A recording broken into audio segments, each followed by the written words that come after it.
ব্রেমেনের এই বড় পরীক্ষা দেখায় কিভাবে প্রযুক্তি দিয়ে নদীর জলকে কাজে লাগানো যায়। ওদিকে আসামে জলের সঙ্গে মানুষের সম্পর্ক আরোই পুরনো এবং আরোই গভীর।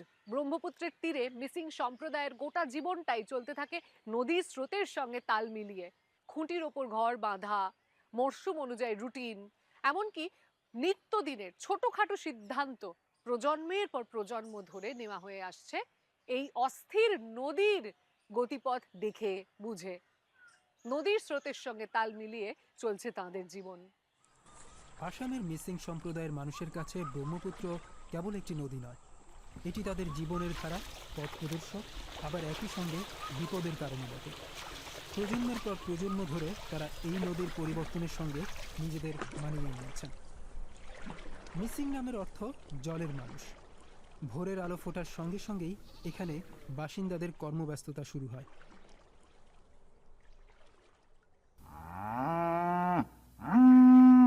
বিশ্বনাথ জেলার মিসিং সম্প্রদায়ের কৃষক রাজেন মিলি নদীর মাঝখানে চপরি দ্বীপের দিকে চলেছেন।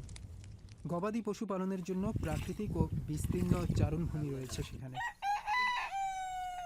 আমি মিসিং মানুষসকলে ব্রহ্মপুত্রের এতটা কাছে বাস করা হাতে গোনা কয়েকটি সম্প্রদায়ের একটি আমরা।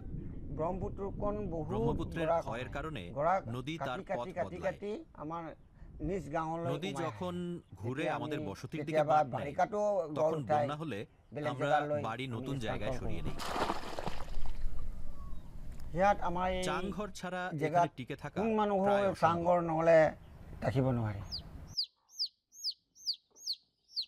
চাংঘর বা উঁচু বাড়ি মিসিং সম্প্রদায়ের এক অনন্য সৃষ্টি। এগুলো বাঁশ দিয়ে তৈরি, হালকা আর নমনীয় হওয়ায় উঁচু বাড়িগুলো বন্যার জল সহ্য করতে পারে। মিসিং চাংঘৰ বনাবলৈ চাংঘর বানাতে অনেক বাঁশ লাগে, বাঁহটো বহুত লাগে, খুঁটি তৈরি, দেওয়াল বনাবলৈ গাঁথা, লাগে, উঁচু মেঝে আৰু তৈরি থেকে শুরু চাং করে বনাবলৈ ফলস সিলিং লাগিব, সবকিছুতেই বাঁশ বনাবলৈ লাগে। লাগিব, এৰি চিলিঙিৰ কাৰণে লাগিব। ছাদের জন্য লম্বা কেতিয়াবা ঘাস যদি দরকার খেৰ হয়। যদি নাইকিয়া হৈ যায় আমি তেতিয়া চুল্লির নজৰা ঘর কাটো। আমাদের প্রধান জায়গা। আমাৰ জুইশালখনেই আমাৰ মূল, ইয়াতে আমি ভাত খাওঁ। এইখন জেগাতে এখানে আমরা আমি খাই, গোটেইখিনি মানুহ একসঙ্গে বসে গল্প ইয়াতে করি, আমি কথা বাৰ্তা আগুনকে পবিত্র কিবা সাক্ষী এটা হিসেবে যদি রেখে তার শপত সামনে গ্ৰহণ আমরা প্রতিজ্ঞা কৰিবলৈ করি। হ'লেও এইটো আমি আঁকি কৰি আমি এইটো শপত গ্ৰহণ কৰোঁ। সাধারণ একটি চাংঘর তৈরিতে ৮০,০০০ থেকে ১ লাখ টাকা খরচ পড়ে। চাংঘরের কার্যকারিতা সরকারও স্বীকার করে নিয়েছে। ন্যাশনাল সোশ্যাল ওয়েলফেয়ার প্রোগ্রামের মাধ্যমে দারিদ্র্য সীমার নিচে থাকা মানুষদের বাসস্থানের সুযোগ করে দেওয়া হয়। বন্যার ঝুঁকিপূর্ণ এলাকায় চাংঘর বানাতে তারা অর্থ সাহায্য করে। বানপানী আহিলে আমাৰ বন্যার মাটিবিলাক ফলে পলস আমাদের দিয়ে, জমি উর্বর হয়, সাৰ দিয়ে, তাৰ চাষ কাৰণে আমাৰ করলে পানীও ভালো লাগে। ফলনও হয়।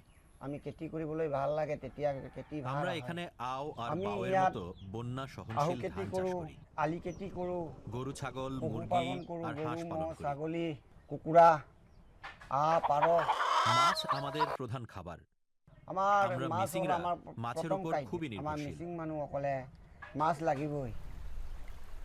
৬,৮০,০০০-এরও বেশি মানুষ নিয়ে মিসিং সম্প্রদায় আসামের বড় আদিবাসী গোষ্ঠীগুলোর একটি। জলবায়ু পরিবর্তনের কারণে তারা এখন সংকটে পড়ছেন। বন্যা ও ভূমিক্ষয় বাড়লেও উন্নয়নের উপর নির্ভর করে চাংঘরের মতো সমাধান খুঁজে নিয়েছেন তারা। যেতিয়া বৰষুণ পৰি পাহাৰৰ পৰা যখন নদীর জল জল আহে, কর্দমাক্ত তেতিয়া আর পানী বালিতে পুরা তাত ভর্তি হয়ে যায়, গোলা হ'ব, তেতিয়া আমি তখন গম বোঝা পাওঁ যায় পানী পাহাড়ে বাঢ়িলে। অতিবৃষ্টি হয়েছে।